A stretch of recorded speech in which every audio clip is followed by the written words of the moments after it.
Assalamualaikum warahmatullahi wabarakatuh. Apa kabar semuanya?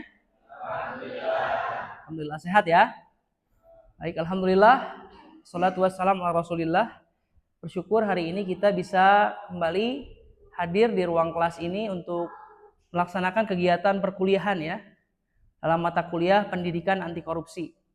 Nah, sebelum mulai perkuliahan, mari kita sama-sama membaca doa agar diberikan ilmu yang bermanfaat, agar dimudahkan dalam menyampaikan informasi, keilmuan, hingga kita menjadi ilmu yang bermanfaat. Berdoa mulai. Baik, sebelum kita lanjutkan kepada step selanjutnya, saya izin untuk membaca presensi atau absen kehadiran dari rekan-rekan semua. Nanti yang disebut namanya angkat tangan dan katakan hadir ya. Aji, Ridho, Fadli Abdul Fatah, Nazil, Bimo, Raini. Baik, selanjutnya hari ini kita akan membahas tentang satu mata kuliah yang amat penting yang harus disampaikan dan harus didapat oleh rekan-rekan semua, yaitu mata kuliah pendidikan anti korupsi. Ya. Mata kuliahnya apa? Baik.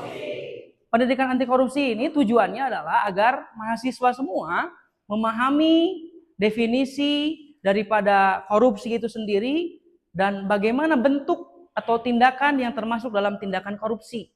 Sehingga tujuan akhirnya setelah memahami bisa mengidentifikasi bentuk-bentuk korupsi seperti apa, lebih jauhnya lagi adalah bisa melakukan upaya pencegahan atau sejak dini menanamkan nilai-nilai anti koruptif dalam dirinya. Baik, sebelumnya ada yang tahu atau pernah dengar apa itu korupsi? Silakan angkat tangan. Siap? Anda silakan. Korupsi mengambil yang bukan hak miliknya. Bagus. Yang lain silakan. Boleh? Memakan uang rakyat. Baik. Yang lain, uang yang tidak halal, uang haram berarti ya. Baik. Baik. Kita kasih aplaus untuk teman-teman yang ngasih pendapat. Baik. Korupsi itu yang tadi dikatakan. Secara definisi kita tahu bahwa korupsi itu adalah perbuatan yang tidak baik, mengambil uang orang lain yang tidak halal dan seterusnya. Lebih jauh kita lihat, jadi masalah banget korupsi itu. Karena bisa merusak sendi-sendi kehidupan bangsa. Adapun secara definisi, secara etimologi, korupsi itu ada beberapa diambil dari beberapa bahasa ya. Korupsi itu adalah bahasa Latinnya dari corruptio atau corruptus. Jadi artinya apa? Busuk, rusak, menggoyahkan, memutarbalikan, menyogok. Nah, dalam bahasa Inggris, apa istilahnya? Bisa dibaca? Corruption. Dalam bahasa Belanda, korupsi. Dalam bahasa Indonesia, korupsi. Nah, kita lihat lebih jauh, definisi menurut Kamus Besar Bahasa Indonesia tentang korupsi itu apa? Tadi masuk beberapa insight atau pendapat yang disampaikan oleh teman-teman. Penyalahgunaan uang negara, nah, itu perusahaan, organisasi, yayasan, dan sebagainya, untuk keuntungan pribadi atau orang lain. Nah, jadi yang harusnya untuk kepentingan yang seharusnya ia gunakan untuk kepentingan dirinya sendiri dan kepentingan orang lain. Itu adalah pengertian dari korupsi. Baik. Selanjutnya, definisi korupsi ada beberapa. Menurut hukum yang ada di Indonesia itu menganut hukum, Indonesia itu adalah negara hukum ya. Tentu sesuatu berdasarkan aturan atau hukum. Yang panglima tertinggi adalah Pancasila dan Undang-Undang Dasar 45. Beserta turunan-turunannya ada undang-undang dan lain-lain. Nah, menurut Undang-Undang Nomor 31 tahun 99, Junto Undang-Undang Nomor 20 tahun 2001, ini undang-undangnya yang membahas khusus tentang pemberantasan tindak pidana korupsi. Jadi tentang tindak pidana korupsi dibahas secara spesifik, jelas dan detail, ancamannya, bentuknya dalam undang-undang ini. Secara spesifik dijelaskan ada 7. yang termasuk dalam tindak pidana korupsi. Yang pertama, kerugian keuangan negara. Yang kedua, suap menyuap. Yang ketiga, penggelapan dalam jabatan. Yang keempat, pemerasan. Yang kelima, pembuatan curang. Yang keenam, konflik. Yang ketujuh, gratifikasi. Yang pertama, kerugian keuangan negara. Bisa difahami oleh teman-teman kerugiannya seperti apa? Ya, yang seharusnya untuk negara digunakan untuk pribadi atau orang lain. Suap menyuap, paham? Bukan menyuap nasi ya, bukan suap menyuap makan, tapi suap menyuap dengan materi. Yang ketiga, penggelapan dalam jabatan. Nah, jabatannya digelapkan, bukan berarti tidak ada lampunya ya. Penggelapan artinya diselewengkan.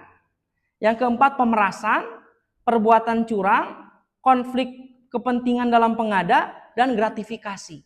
Ada yang tahu gratifikasi itu apa? Ada yang pernah mendengar gratifikasi itu apa?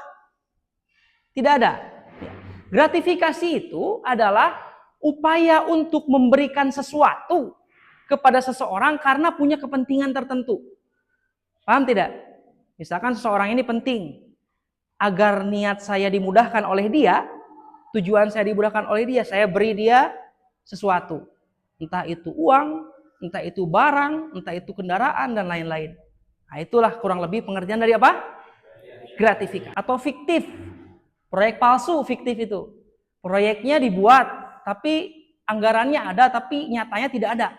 Fiktif. Suap menyuap, memberi uang agar proyek lolos. Penggelapan dalam jabatan, menggunakan aset kantor untuk kepentingan pribadi. Kan? Harusnya milik negara dipakai untuk pribadi. Pemerasan, contohnya pejabat minta imbalan untuk layanan yang seharusnya gratis, tapi ditarik harus bayar. Nah, gratifikasi tadi, menerima hadiah mewah dari pihak yang punya kepentingan. Nah, itu gratifikasi.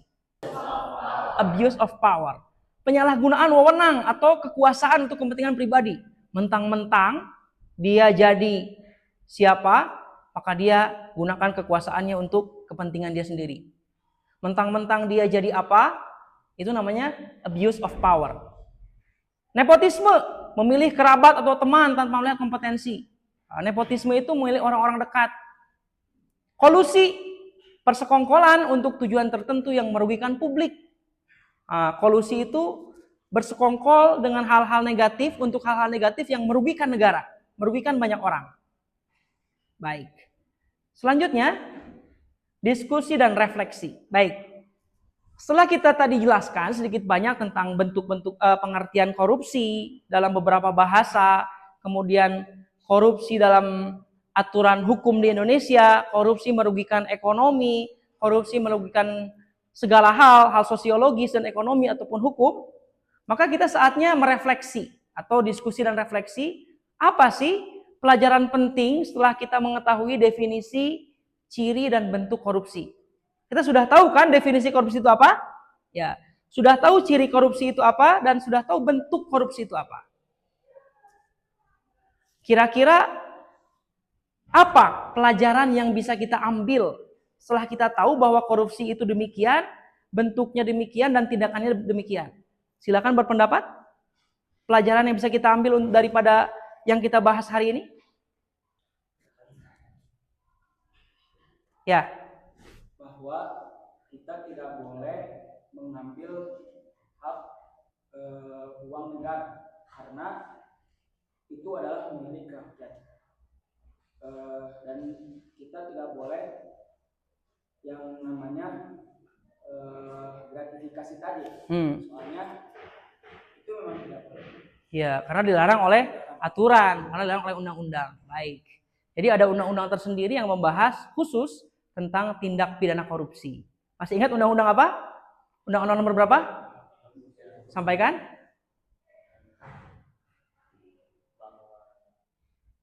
Undang-undang tentang tipikor, undang-undang nomor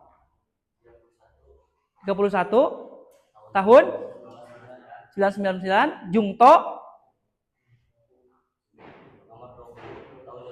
undang-undang nomor 20 tahun 2001. Jadi kesimpulannya bahwa tindak pidana korupsi itu adalah adalah perbuatan yang tidak baik, perbuatan menyeleweng dengan cara menyuap, suap menyuap, menyalahgunakan kekuasaan, kemudian abuse of power, menyalahgunakan kewenangan untuk kepentingan pribadi dan untuk kepentingan orang lain. Yang seharusnya untuk publik dia gunakan untuk diri sendiri.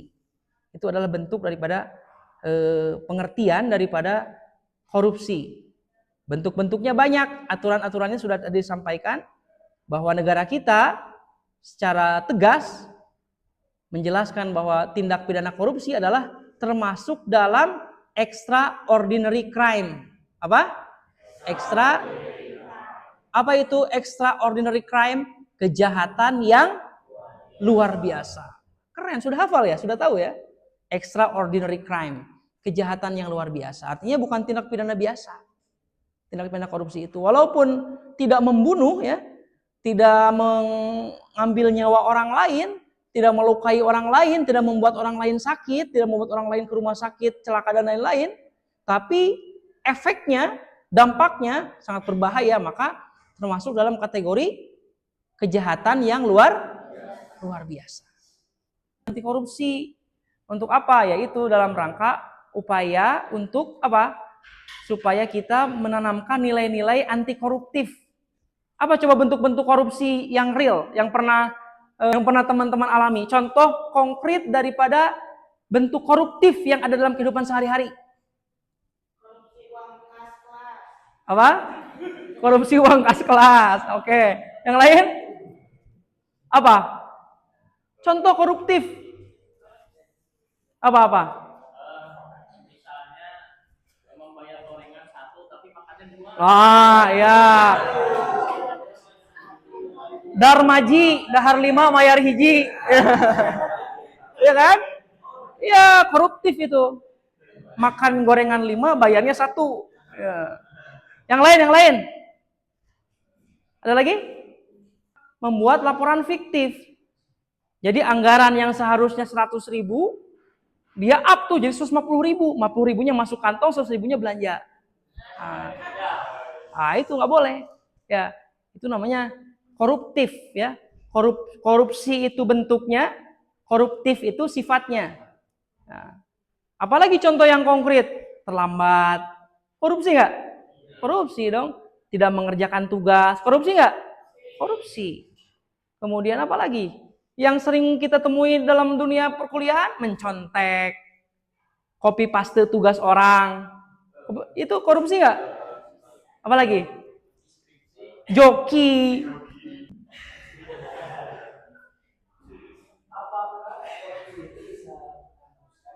Apakah korupsi itu bisa kita hapuskan? Baik, pertanyaan yang bagus. Apakah korupsi itu bisa kita hapuskan atau hilangkan? Secara bahwa korupsi itu adalah perbuatan yang tercela ya, perbuatan yang tidak baik. Kita setuju dalam aturan negara, bahkan dalam aturan agama pun ada tidak larangan korupsi? Ada. Agama kita, agama Islam melarang untuk berbuat korupsi, artinya curang. Bagaimana bisa tidak menghapuskan? Kalau menghapuskan, saya yakin tidak akan bisa, tetapi mengurangi, mencegah, meminimalisir, itu pasti bisa. Maka adanya mata kuliah ini, mata kuliah pendidikan anti korupsi itu, dalam upaya preventif, upaya pencegahan, supaya anak-anak muda tidak terjerumus kepada perbuatan korupsi.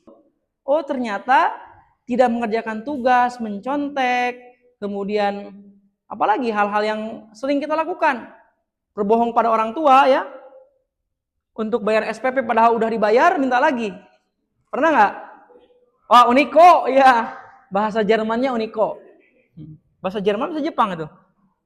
Ya, itu perbuatan korupsi. Jadi, korupsi tidak bisa dihilangkan, tapi kita bisa cegah dan kita bisa identifikasi sedini mungkin. Sehingga minimal lingkungan sekitar kita terbebas dari nilai-nilai yang koruptif. Nah, itu ya, sepakat ya? Baik. Ada yang lain mempendapat gimana caranya menghilangkan korupsi? Silakan.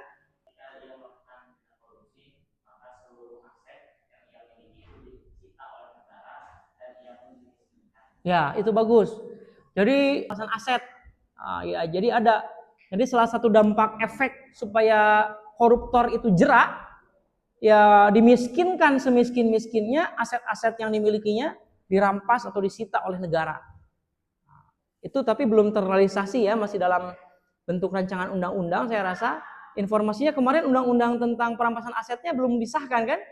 Ya, belum disahkan oleh DPR, undang-undang tentang rampasan aset.